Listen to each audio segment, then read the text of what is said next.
Rachel and I have really talked about, looking at developing something for citizen science along these lines for quite a number of years.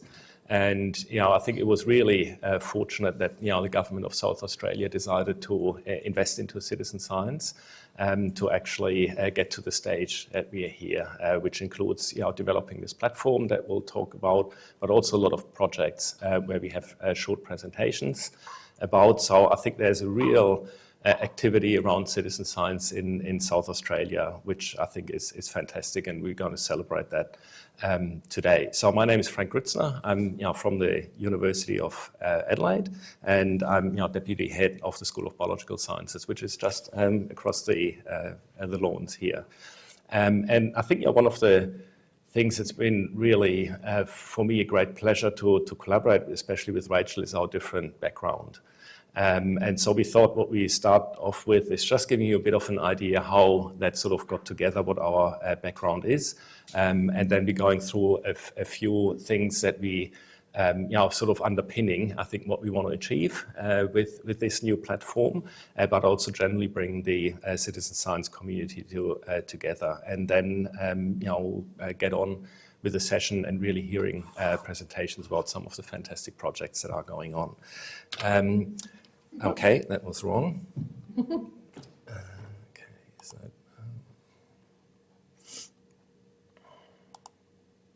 so I just press the mouse. Next slide. Forward. Arrow. Arrow, try the arrow. Yeah. Okay. So you've already met some of the team. Rachel and I sort of partners in crime for this, and that's been a lot of fun, quite a journey. With the grant, we were able to recruit. To the project. It's a lot of work, and I think that'll come out during the way. A lot of work in the background, quite some technical stuff that we might talk about in some of the workshops. So Jesse Oliver is here. Is working on the project, and it's great to meet you in person. Of course, we spend hours and hours online talking, but and that's become commonplace these days. But I must say, it's always very special to meet people in person. It's just totally different. Mikhail in the background and taking photos and helping with setting up and everything. Thanks for doing that at short notice. As Rachel said, if you have any concerns about photos, we would like to promote this, as part of getting awareness for citizen science and what's happening in South Australia. But if you're concerned with that, please let us know. And then Wendy, who is also working, on the project, and has been doing, and both Jesse and Wendy have been doing an enormous amount of work in the background to make today happen. So thank you very much. So we've had each introductory slide to begin with, and I think our backgrounds are really different. So I'm one of these people that in the past usually hide in the lab with a lab coat on. Sometimes we make a really interesting discovery that we feel is worth sharing with the general public, and we come out and talk about it. Since coming to Australia, I became really fascinated with the egg-laying mammals, the platypus and the echidna. Especially when working, with the echidna, it's really hard to, actually see them, get material from them, and that was sort of really the first thing that got me into citizen science. Fundamentally, as a geneticist, back in the lab, I really keen to understand their biology on the molecular level. They're so fascinating, many aspects, and I can talk for hours about their general biology. But they're also very powerful in informing us about the evolution of mammals, and that's why actually a large international community is interested in that. And so we got large projects on that. Also always interested in the interface between evolution and medicine, because they're very powerful evolutionarily. We can actually learn about changes that might actually have impact in medicine as well. So we've made discoveries we are now sort of trying to translate into diseases, for example, in diabetes. So if you look for an echidna as a scientist, you can't find them. And that's just a fact I had to learn. You walk around all day and then it's back in the campsite. It's really Murphy's Law. And I think the other thing that's really, so you need a species that's really appealing one way. And by the way, I love the emu. Just so emus in Bel Air National Park. Dad was picking away and the chicks chasing, or not, well, the juveniles chasing each other. And they're great animal. But the echidnas, when I first learned about egg-laying mammals, that has been my focus. So I thought if you get people to look out for echidnas, that would be great. And very long story short, having a fantastic team together, having Peggy Rees-Miller, who's worked a lot with communities at Kangaroo Island, studying echidnas for over 30 years, the best studied echidna population in Australia. And so we put this project together, Echidna CSI, and it's delivered the largest number of sightings of any project. But surprisingly to me, people were happy to pick up echidna poo and mail it to us.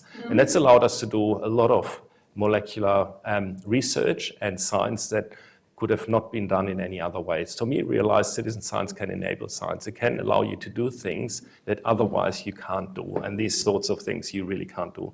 And in order to do Echidna CSI, we had to connect with the community, with the Citizen Science Association. So we were organizing committee with the first conference, and that's been instrumental of really learning how to do citizen science, because it's not trivial and it can take a lot of time. So we connected with the association, and that was probably more than 7 or 8 years ago. So we feel really passionate about that community where people are helping each other. So I think this is also a way of engaging with the community as a whole and giving back and really trying to do something for the community as a whole. And I think I've talked too long already, and I'll get over to Rachel. You can use him. Can't hear. Yeah.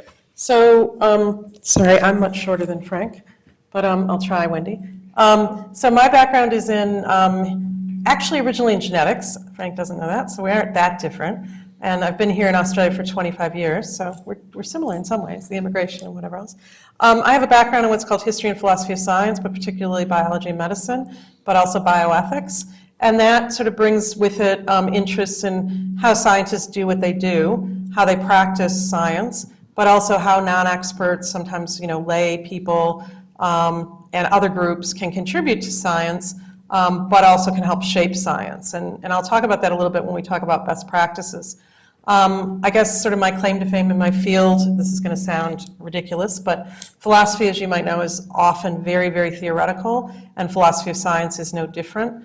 And so along with several colleagues some years ago, we really started a movement, and an organization to focus on science and practice. So really to emphasize that you need to look at what scientists do, what they think, and how they interact with everything, including communities and policy, to understand how science works. You can't just make it up in the armchair. This isn't very appealing to some philosophers, but to me, it's the only thing that makes sense if you're actually going to do philosophy of science. And so I've started doing a number of projects around Indigenous knowledge and data, which come up also later. But my main sort of interest has always been in how people choose what they study and why, and how that changes over time. And so it might be obvious now, this kind of brings together a lot of strands that are operative in citizen science, and that's how my interests were sort of peaked in this area. In addition, we got some monies both from our DVCR here, Deputy Vice Chancellor Research Office, who were looking to do interdisciplinary collaborations. And so at that point, Frank and I, and a number of other people, had started talking about a research cluster. We called it Adelaide because we wanted to, make it open to everyone around in public engagement in science and technology. And here you see sort of some of the activities that we do early on, including Talia, who was pretty central to Echidna CSI, and a scientist from Waite, and Heather Bray, who used to work with me and was part of this cluster originally. So, and again here, Environment Institute has been a big player. And our idea that came out of this, we had a number of different strands, as you might see, communication of science, other things, but through this, what we call PESTA cluster, we really started focusing on citizen science as a main strand because it allowed investigation of some of the other issues we wanted to investigate. So we still haven't decided how to think about what we're doing, but let's call it a citizen science initiative at Adelaide University. But it's pretty clear the goals include research and policy impacts that can come out of citizen science, but also how to get citizen science into teaching and learning spaces. And we're very happy to talk to people about prospects and ideas for that. but also to start to establish sort of Adelaide as a clear player, considering how many people are doing great projects. So bringing people together. Also, through the SciStarter Australia platform, being able to bring together people nationally and making citizen science more visible, more accessible, and hopefully more successful. And so our citizen science goals in some way are engaging with partners, and I want to call out, there's a number of people in the room representing different partnerships, but those include Atlas of Living Australia, ACSA, or the Australian Citizen Science Association, both nationally and the local chapter, and as we said before, DO has been incredibly important. We spent the last year and a bit actually constructing a version of SciStarter Australia in partnership with SciStarter US, the final logo down the right, and you'll hear more about that in a minute. But clearly we want to build capacity in project uptake, but also project owners' abilities to do what they want. The research, I think, that we've really been focusing on, we're eager to talk to people about how their projects or their expertise might help, is increasing diversity in participants. You know, the well-recognized problem of it's a lot of retired, mostly white people of a certain age who already had interest in science. It's a stereotype. But, you know, that we really want to increase diversity and participation, but also diversity in the types of projects represented. Biodiversity is obviously super important. But we know there's all sorts of interesting things that go on in other domains. Again, we'll hear a bit about that today. And also closing this feedback loop about how citizen science contributes to science. And again, that will be a main theme today. We want to continue through through SciStarter Australia and otherwise to build networks of project holders. And that's what this workshop is about today, but also to collectively work towards best practices and higher profile for citizen science. So I forget when you were going to talk, but I might just keep going just to keep it going. So as you probably know, we recently built SciStarter Australia, and that's the project that Wendy and Jesse have heavily been working on. It's still in our beta version, so we need ideas and feedback. It is an instance, as it were, of the international SciStarter with all the technical issues that you might expect. But we really see SciStarter Australia as not an Adelaide thing. It was funded in the first instance by the state of South Australia and DO, but that it's a national thing that is trying to make projects accessible, foster better practices, but that also allows us to do research on citizen science practices.